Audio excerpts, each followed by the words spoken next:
Okay, until you fail is old, like really old.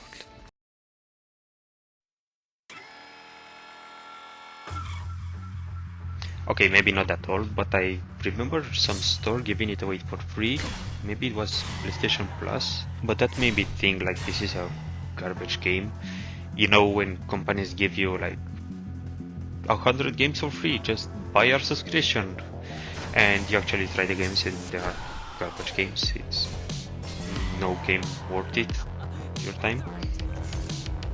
Yeah, this will not make me play your games.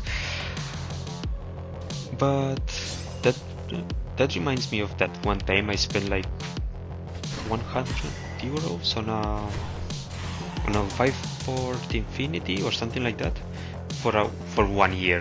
It was a subscription, and they advertised like 1,000 games. And man, those were garbage games. There are a lot of trash ones, like unfinished stuff or stuff that people just got bored mid-development and just uploaded like that, or I don't know what happened, but they are called like experiences, not even full games, or some really good games that are meant to show the technology where we are at and not just gameplay or some continuity in it. But yeah, I got into the radius from that Viveport Infinity subscription, like forever, as a game that I own now, so I'm not that mad at it. But back to the game. Okay. So as I said, I never actually got to play the game. I've seen it like for free on some store, but I never tried it. And I've seen a video about it. Maybe it was Habi147. I think some YouTuber made a video about it, and it really made a good impression about the game. I really liked it, and I wishlisted. Yeah, I wishlist games on Steam because I'm really that poor and cannot afford games. And after some months, or maybe a year or something, I actually got to buy the game, but then life got in the way, so summer came. Well, it was university, then summer, and then work, and never got to play the game. So I really got anticipation for it. I hyped it up, and to the point where I wanted to make a video for it when I actually tried the game. So here we are. I guess my point here is maybe give every game a chance, no matter what your initial idea is. Just watch a video about it, watch a tutorial, a review, or just try it yourself for 5 minutes. Because yeah, I never got to play this game, and when I tried it, I see that it's a really good game. This is a powerful game. I mean, nothing out of this world graphics, like some zombies, or I could say the overall game style, like some zombies, demons, or whatever. I guess I could say that the visuals are okay. It stands out a little bit because of the neon colors, and the weapons are really detailed. The enemies also is not just your typical PS2 game like many other VR games are. So the visuals are pretty good. The type of game is also your typical roguelite, like defeat 5 enemies, die, upgrade, defeat 8 enemies, die, upgrade more, defeat 15 enemies, die again, upgrade again. But its strengths are in the gameplay. Like to get started with the defensive system, when an enemy takes a swing at you, the game tells you where to place your swords.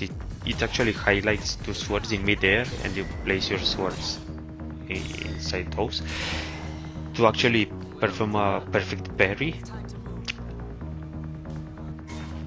It's also your intuitive instinct, like how to parry a sword, but the game tells you, and man, it feels really good when you do it right. but it's actually you playing the game. That's the magic of VR. It's not your like typical combo on PC, like click click click, enemy dead, or even on a console, for example, up down left right up down square X, and that's your combo, and your character performs an attack, and that's it.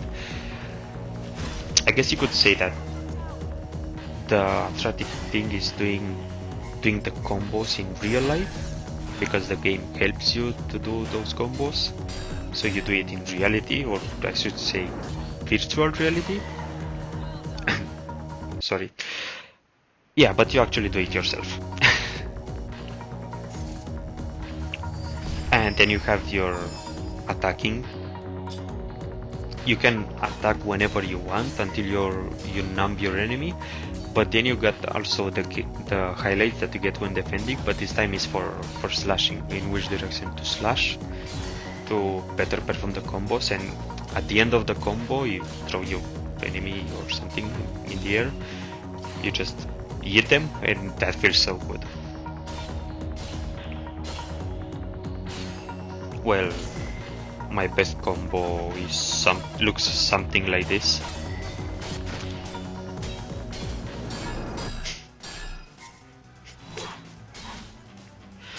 But now imagine the pros playing this game, like training for hours and hours, training to recognize those highlighted positions better, and do it way faster and way more precise. You could do like really crazy combinations and crazy combos that it will look really awesome once mastered. And for progression, yeah, as I said, is your typical roguelite with upgrades along the way that lets you experiment with different perks and stuff, so there is some RNG involved because of the upgrades. Like you have your levels, and when you die you end the run, but on those levels, at the end of each level, you get like 3 or 4 stones, I don't know exactly how many, and you can choose one of the stones that will give you an upgrade for your sword, or a perk, or more health, and those are like stackable. You upgrade health +1, and the next level you upgrade you upgrade health +1, and you get 4 health, and the next level you upgrade health +1 again, you get 5 health. So it's overall an upgrade that it stacks, as well as for the swords and whatever weapons and everything. But you can choose not to get an upgrade if you are powerful, and get a Aether instead. That's the game's currency, I guess. And when you end the run, after each level and you finally die, you end the run and you have a hub with like 3 pillars with weapons to choose. And with that either you can, well, the weapons are in a rotation, so you can get 2 weapons to stock permanently with you and not rotate, not be included in the rotation. And with that either you can spend it and upgrade your weapons that you chose to stay with you, and upgrade perks and stuff that are permanent, that are there for forever, for each run. But as I said, yeah, this game I can see it really being really good for streaming or any other content because of that I used here. Well, this may not be the best example,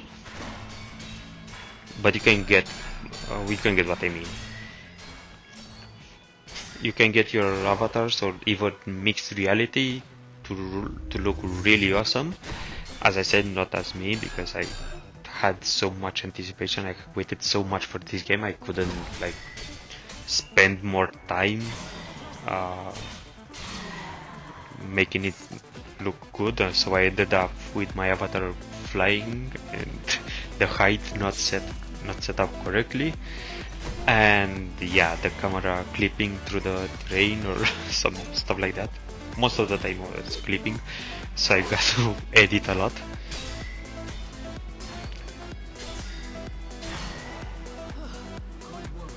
Oh, and also, when I downloaded the game, I've seen that there was a release, like there was an update called Two-Handed Weapons. If the game feels good like this, I cannot imagine how good it will be with two-handed weapons. That should be like more awesome for content creators. Like I can see this game streaming or whatever. So to wrap up or make some kind of conclusion out of this, be sure to check this game out, and as a reminder for everyone, but more for me, give every game a chance. It might end up being really fun. Also, if I actually manage to make a good setup for this, I might try to stream it. That could be an interesting option. I usually stream once a month when I find some really good game, or I find myself having so much fun in some game that I want to share it with the world, but I never had a schedule or anything for that matters. I also never did this so professional, doing a video with call to action to my Twitch channel at the end. Oh wait, and also like and subscribe, not that we're talking about it being professional and everything. Just kidding, do whatever you want and don't let anyone tell you who to subscribe. Well, except me, sub to my channel. Okay, now that I made this really uncomfortable for me and pretty awkward, I think it's time to go. I really appreciate that you give me your time and watch my video, and I hope I see you again. Maybe in a video or maybe in a live stream, who knows? Better follow me to be sure. Goodbye.